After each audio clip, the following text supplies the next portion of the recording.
স্থানীয় নেতা পরিচয়ে ক্ষুদ্র ব্যবসায়ীর কাছ থেকে পুলিশের সামনেই চাঁদাবাজি পরক্ষণে পুলিশ তাকে গ্রেফতার করলে তিনি জানান পুলিশের সামনেই ফিরে এসে দেখে নিবে সেই ব্যবসায়ীকে। রাজধানীর ঢাকায় স্থানীয় নেতা পরিচয়ে ক্ষুদ্র ব্যবসায়ীর কাছ থেকে মোটা অঙ্কের চাঁদার দাবি করে পুলিশের সামনেই এমন ঘটনা ঘটে। পরক্ষণে পুলিশ সদস্য সঠিক তদন্তের ভিত্তিতে তাকে গ্রেফতার করে বলে জানা যায়। ভুক্তভোগী ব্যবসায়ী জানায় দীর্ঘ কয়েকদিন যাবৎ চাঁদার টাকা দাবি করলে তিনি দিতে অস্বীকার করে। গতকাল পুলিশের সামনেই দাবি করে মোটা অঙ্কের চাঁদার টাকা। পরক্ষণে পুলিশ সদস্যকে তিনি সে তথ্য নিশ্চিত করেন। পরক্ষণে তাকে গ্রেফতার করেন, কিন্তু গ্রেফতারের সময় ঘটে গেল ভিন্ন কাহিনী।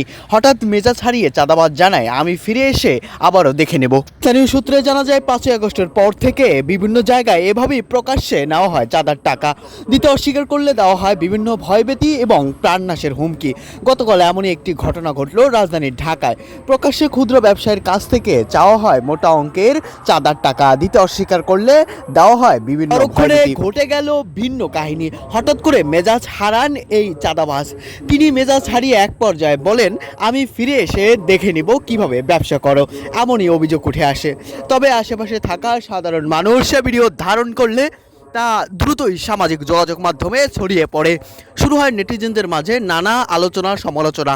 কেউ কেউ বলেন শুধু রাজধানীর ঢাকা নয়, বাংলাদেশের বিভিন্ন প্রান্তরে এভাবে প্রকাশ্যে বিভিন্ন নেতার নাম ব্যবহার করে করেন তারা চাঁদাবাজি।